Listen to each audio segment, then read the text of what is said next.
Hello everyone, welcome back to my channel. আজ আমি তোমাদের সাথে ব্রাইডাল মেকআপের ফুল টিউটোরিয়াল শেয়ার করব বলে চলে এসেছি। তোমরা কিন্তু লুকটা ফটোতে দেখে নিয়েছো, চলো এরপর স্টেপ বাই স্টেপ কিভাবে মেকআপটা ডান করছি তোমাদের সাথে শেয়ার করব। তোমরা যদি ব্রাইডাল মেকআপ আমার ভিডিও থেকে সম্পূর্ণভাবে শিখতে চাও, স্কিপ না করে ভিডিওটা দেখতে থাকো। স্টেপ বাই স্টেপ আমি কি করেছি, কিভাবে ব্রাইডাল মেকআপটা ক্রিয়েট করেছি সেটা কিন্তু তোমরা বুঝতে পারবে। তো ফার্স্টে কিন্তু মডেলের ফেসটা নর্মালি ক্লিন করে নিয়েছি একটা ওয়েট ওয়াইপস দিয়ে, দেন টোনার দিয়ে ড্রাই করে নিয়েছি। তারপর দেখো ওয়াটার বেস অ্যাকোয়া ব্লাশের একটা ময়শ্চারাইজার ইউজ করে নিচ্ছি। স্কিন প্রিপারেশনের সময় প্রত্যেকটা প্রোডাক্ট ইউজ করার পর কিন্তু মোটামুটি 1 থেকে 1.5 মিনিট ওয়েট করতে হবে স্কিনকে অ্যাবজর্ব করানোর জন্য।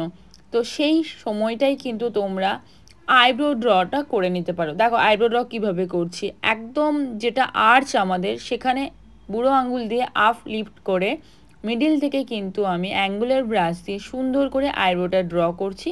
তারপর সেটাকে স্মাচ করে দিচ্ছি স্পুলি ব্রাশ দিয়ে। আমি এখানে ইউজ করছি রিকোডের আইব্রো পোমেড ডার্ক ব্রাউন। তো ডার্ক ব্রাউনটাই তোমরা ইউজ করবে, একদম ব্ল্যাকটা ইউজ করবে না কখনো। দেখো মিডিল থেকে আমি কিন্তু ইউজ করে নেওয়ার পর ফ্রন্টের দিকটা জাস্ট একটু ড্র করে আমি কিন্তু ভালো করে স্মাচ করে নিচ্ছি। অল্প কোয়ান্টিটির প্রোডাক্ট দিয়ে কিন্তু সবসময় কাজ করবে, আর যেটা বেসিক্যালি দরকার সেটা হচ্ছে খুব ভালো করে ব্লেন্ডিং। দেখো মিডিল এবং আপার ও লোয়ার লাইন ড্র করে নেওয়ার পর কিন্তু আমি ফ্রন্টের দিকটা জাস্ট লোয়ার লাইন ড্র করছি, দেন ভালো করে স্মাচ করে নিচ্ছি। আপার লাইন যদি আইব্রো আমি ড্র করে নিই তাহলে কিন্তু অতিরিক্ত মোটা লাগবে, সেটা ন্যাচারাল জিনিসটা থাকবে না। এখানে ইউজ করে নিচ্ছি দেখো উইন্টার বেস রেডিয়েন্ট প্রাইমার রিকোডের। এটা কিন্তু বেসিক্যালি উইন্টারের জন্য, যেহেতু নর্মাল স্কিন আর আমাদের উইন্টার সিজন চলে এসেছে। রিকোডের দেখবে 2 ধরনের প্রাইমার থাকে, একটা উইন্টার বেস, একটা সামার বেস ম্যাট প্রাইমার। তো তোমাদের যদি খুব অয়েলি স্কিন মনে হয় বা ঘাম মনে হয় তখন কিন্তু সেই এরিয়াতে শুধুমাত্র ম্যাট প্রাইমার ইউজ করতে পারো। আদারওয়াইজ একটা ভালো প্রাইমার কিন্তু মেকআপটা অনেকটা ডিপেন্ড করে। একটা ভালো প্রাইমার সিলেকশন কিন্তু মেকআপের বেস অনেকটা ডিপেন্ড করে। দেখো ওর আপার ও লোয়ারে কিন্তু ভীষণ ঘাম হয়, সেই জন্য আমি একটা ম্যাট প্রাইমার ইউজ করে নিচ্ছি। তো তোমরাও কিন্তু অবশ্যই ক্লায়েন্টকে জিজ্ঞেস করে নিও তোমার স্কিন টাইপ কী রকম বা কী প্রবলেম হয়, সেরকম প্রবলেম ওয়াইজ কিন্তু তোমরা স্কিন প্রিপারেশনটা পারফেক্টভাবে করো, ঠিক আছে। তো এরপর আমি একটা লিকুইড কনসিলার ইউজ করে নিচ্ছি ওর আই বেসটা করার জন্য। তোমরা দেখো আই লিডে ফার্স্টে কালার দেবে, কালারটা কমিয়ে নেবে। তারপর দেখো ব্রাশটা পাতলা হয়ে গেল, এরপর কিন্তু ভালো করে আইব্রোটা ক্লিন করে নেবে। ওকে, তারপর একটা ছোট ব্লেন্ডিং ব্রাশ বা ছোট ব্লেন্ডার দিয়ে কিন্তু আই বেসটা ধীরে ধীরে তোমরা ব্লেন্ড করে নেবে। ব্লেন্ড করে অল্প করে কিন্তু লুজ পাউডার দিয়ে সেট করে নেবে। আগে বেসটা শোকাতে দেবে, দেন হালকা করে লুজ পাউডার দিয়ে সেট করে নেবে। দেখো নেক্সট আইটাও কিন্তু আমি করে নিচ্ছি। আই মেকআপ যখন করবে বা যখন বেস বসাবে সব সময় খেয়াল রাখবে প্রোডাক্টের কোয়ান্টিটি যতটা দরকার ততটাই কিন্তু যাতে নেয়। তার থেকে বেশি হয়ে গেলে কিন্তু হয় ক্রিজ লাইন পড়বে, আদারওয়াইজ ব্লেন্ডিং ঠিকঠাক হবে না। আই মেকআপ যখন করতে যাবে তখন উঠে উঠে আসতে পারে কালার, এই প্রবলেমগুলো কিন্তু হতে পারে।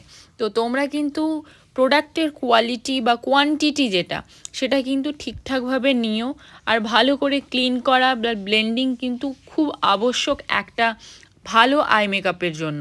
ওকে, তারপর দেখো এস অফ বেস রিকর্ডের এই প্যালেট থেকে কিন্তু আমি ওর কালার কারেক্টিং যা যা ইমপারফেকশন ফেসের মধ্যে রয়েছে সেই কাজগুলো করে নেব। নর্মাল সিজনে কিন্তু আমরা এই কনসিলার প্যালেটটা দিয়ে ডিরেক্ট কাজ করতে পারি, কিন্তু যেহেতু শীতকালে আসছে সেই কারণে কিন্তু আমি একটু মেকআপ মিক্সার মিক্সড করে নিয়ে ভালো করে ব্লেন্ড করে নিয়েছি। দেন কিন্তু আমি প্রোডাক্টটা অ্যাপ্লাই করছি। দেখো তোমরা এইভাবে করলে কিন্তু ইজি ব্লেন্ডিং হবে, খুব সুন্দরভাবে ফেসের মধ্যে বসবে। তো তোমরা কিন্তু অবশ্যই কিন্তু একটা মেকআপ মিক্সার ইউজ করেই করো, তাহলে কিন্তু ফিনিশিং ভালো আসবে। আর ব্লেন্ডিং প্রসেস কি, খুব ভালো করে ব্লেন্ড করতে থাকতে হবে যতক্ষণ না মনে হবে যে ব্লেন্ডটা ভালোভাবে হয়েছে ফেসের মধ্যে। তোমার যদি মনে হয় প্রোডাক্ট উঠে উঠে আছে সেই ক্ষেত্রে কিন্তু মেকআপের রেজাল্ট একদমই ভালো আসবে না। আর তোমরা স্টেপ ওয়াইজ স্টেপ ভাগ করে করে তোমরা কিন্তু ব্লেন্ডিংটা করতে পারো, তাহলে কিন্তু প্রপার হবে। আমি কিন্তু বেসে ব্লেন্ডিং করতে গিয়ে তোমাদের সাথে শেয়ার করে দিচ্ছি কীভাবে তোমরা ব্লেন্ডিং করবে। ওকে, তো দেখো ওর ফেসে কিন্তু সেরকম ইমপারফেকশন ছিল না, সেই জন্য আমি অল্প করে প্রোডাক্ট ইউজ করেছি। দেন আমি একটা সেটিং স্প্রে ইউজ করেছি। চালু করতে পারি, এটা বোঝাচ্ছি। যদি আমরা ব্রাশ দিয়ে করি, আমরা হচ্ছে 4 স্টেপ কি 5 স্টেপে করব, 1 2 এরকম করে, মানে স্টেপ 1 স্টেপ 2 সঙ্গে সঙ্গে ব্লেন্ডিং।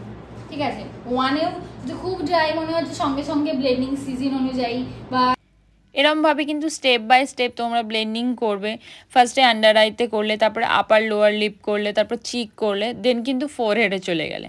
তারপর দেখবে আইব্রোটা ভালো করে ধরে ধরে ক্লিন করবে, এইভাবে দেখো তেরচা করে ব্রাশ ধরে ক্লিন করবে, দেন ব্লেন্ড। আবার একটা আইব্রো সুন্দরভাবে এইভাবে ক্লিন করে নিলে তারপর সঙ্গে সঙ্গে ব্লেন্ড, তারপর ফোরহেড ভালো করে ব্লেন্ড করবে। প্রপার ব্লেন্ডিং হলে কিন্তু তোমরা দেখবে লিকুইড হাইলাইটার ইউজ করেছো তো সেটার একটা ন্যাচারাল গ্লো বা বেসটাও কিন্তু খুব ভালোভাবে ফ্ললেস হবে। ঠিক আছে, ফ্ললেস একটা বেস হবে। আর অবশ্যই স্কিন টোনটা ইয়ার, ফেস এবং নেক যেন মেনটেন থাকে। তারপর দেখে নাও আমি কিন্তু ক্রিম হাইলাইট করে নিচ্ছি। হাইলাইট এরিয়াতে দেখো, হাইলাইট এরিয়াতে টি জোন কিন্তু আমাদের হাইলাইট এরিয়া, যেহেতু লাইট পড়ছে আমাদের ন্যাচারাল দেখে কি মনে হচ্ছে একদম ওপর পোর্শনের লাইট পড়ছে, সেই জায়গাতে কিন্তু আমাদের হাইলাইট হচ্ছে, এবং কি আন্ডার আইয়ের ঠিক নিচে। ওকে, চিক এরিয়া থেকে আন্ডার আইয়ের এরিয়াটা কিন্তু সম্পূর্ণভাবে হাইলাইট এরিয়া, সেই জায়গাতেও হাইলাইট হবে, ব্লেন্ড হবে। হাইলাইট হবে জাস্ট বেসের যা টোন হবে তার 1 স্কিন টোন ফেয়ার টোন দিয়ে আমরা হাইলাইট করছি। ফিস মাউথ করে জাস্ট সাইডেও কিন্তু আমাদের একটু হাইলাইট করার মনে হলে হাইলাইট করে নেব। এরপর হাইলাইটটাও কিন্তু ভালো করে ব্লেন্ড করে দেবো, কোনো রকম কোনো দাগ যেন না থাকে, সম্পূর্ণ ব্লেন্ডেড এরিয়াতে। এবার থেকে কন্ট্রোল কোথা থেকে করছি, কানের সোজাসুজি জাস্ট ওপর থেকে কানের সোজাসুজি স্টার্টিং করে একদম আউটার কর্নারের নিচ অবধি ইনভিজিবল লাইন টানলে যেটা মনে হচ্ছে শেষ হয়ে যাচ্ছে, সেই চোখের সোজাসুজি অবধি এসে এন্ড করবো। ওকে, তারপর আর কোথায় কন্ট্রোল করব, চিক কন্ট্রোল করব। দেখে নাও ভালো করে, একটু বেশি করে এরকম কালার দিতে হবে, কারণ নাহলে কিছুই বোঝা যাবে না ব্লেন্ডিংয়ের পর। সেমভাবে নেক্সট দিকটাও আমি কন্ট্রোল করে নেব। নোজ কন্ট্রোল করব। ওকে, নোজটা অবশ্যই সবার কন্ট্রোল করতে হবে। অনেকের কি হয় না, অতিরিক্ত চিকটা কিন্তু বড় হয়, সেই জায়গায় কন্ট্রোলটা ভালোভাবে করতে হবে।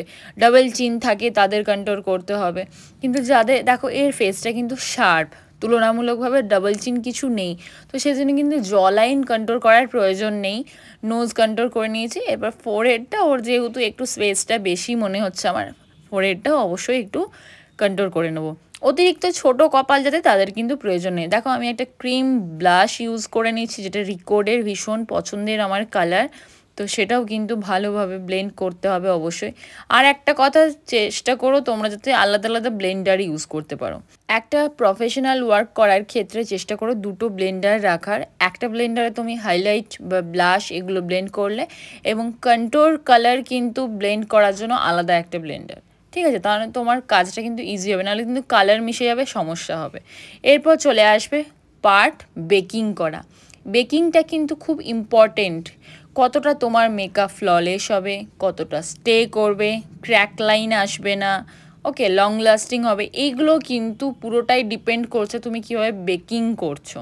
বেকিংটা কিন্তু খুব ইম্পর্টেন্ট। ব্লেন্ডিং অবশ্যই ইম্পর্টেন্ট, ব্লেন্ডিং ভালো হলে তোমার বেকিংও ভালো হবে, সেজন্য ব্লেন্ডিং ইম্পর্টেন্ট। এরপর বেকিং করছে কীভাবে, স্টেপ 1 দেখো আন্ডার আইতে বারবার দিতে হবে, একবারে কিন্তু বেশি কোয়ান্টিটি দেওয়া চলবে না, অল্প অল্প করে বারবার দিতে হবে। আন্ডার আইতে দিচ্ছি দেখো বারবার করে। তারপর চলে আসছি একদম আপার লোয়ার লাইনে পুরো, ঠিক আছে। তারপর চলে এলাম হালকা হালকা করে চিক। অতিরিক্ত দেখো প্রোডাক্ট কিন্তু আমি দিচ্ছি না, তাহলে কিন্তু ধরো কোনো জায়গাতে একটুখানি ঠিকঠাকভাবে শুকোয়নি, ফাউন্ডেশনটা দেখো লিকুইড ফর্মে তো থাকে, সে জায়গায় অতিরিক্ত পাউডার দিয়ে দেবেন, সে জায়গায় কিন্তু পাউডার বসে যেতে পারে, তখন কিন্তু ডাস্ট অফ করার সময় প্রবলেম হবে। ধীরে ধীরে অল্প অল্প করে দেওয়ার পর দেখো এরপর আই মেকআপ হবে যেহেতু, সেই কারণে আন্ডার আইতে আমি একটু বেশি করে পাউডার দিয়ে দিচ্ছি, যে আই মেকআপের পর শ্যাডোর যে ডাস্টগুলো থাকবে সেগুলো ডাস্ট অফ করার সময় যেমন পাউডারের সাথে উড়ে যায়। এরপর আমি কোথায় বেশি করে পাউডার দেবো, আপার লোয়ার লিপে, যেহেতু ওর ঘাম হয় ওই জায়গাটাতে কিছুক্ষণ পাউডার দিয়ে আমাকে স্টে করাতে হবে। কারণ কি, মেকআপটা আমার চাই লং লাস্টিং, এরকম কোনো ব্যাপার না। টেকনিক যদি তোমার ভালো হয় অবশ্যই তোমার মেকআপ উঠবে না, লং লাস্টিং হবে, মানে খুবই ফ্ললেস বেস তুমি পাবে।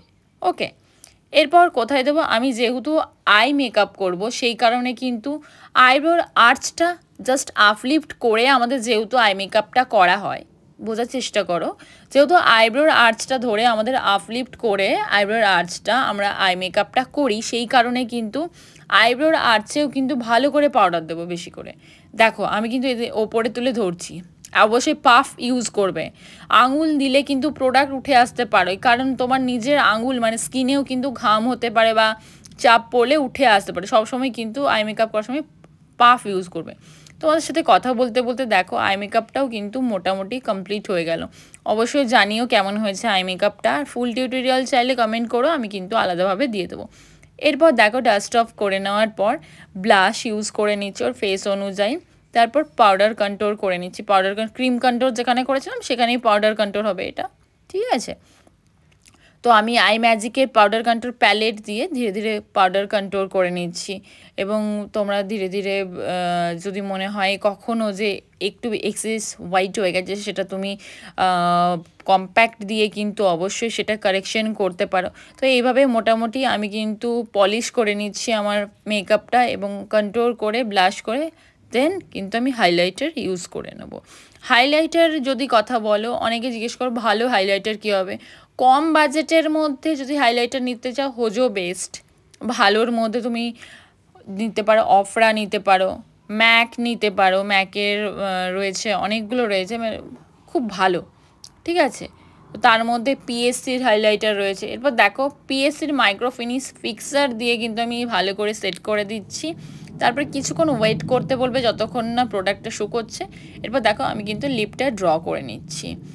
ওর ড্রেস আপের ওপর মেনটেন করে আমি কিন্তু একটা নিউড কালার, রেড নিউড কালারের ওপর একটা আমি লিপস্টিক দিয়ে দিয়েছি। তো মোটামুটি আমার মেকআপ ডান হয়ে গেছে। দেখো তোমরা ফুল লুকটা কেমন লাগলো অবশ্যই কমেন্টে কিন্তু জানিও। তো সেদিনকে ক্লাস ডেমনস্ট্রেশন করার পর আমি অবশ্যই শ্যুট করেছিলাম, আমার ইচ্ছে হয়েছিল যে আজকে একটু শ্যুট করা যায়। তো অবশ্যই জানিও কেমন হয়েছে লুকটা। আর হ্যাঁ, তোমরা কি কি টপিকের ওপর ভিডিও পেতে চাও অবশ্যই জানিও, আমি কিন্তু ভিডিও নিয়ে আসবো। টাটা।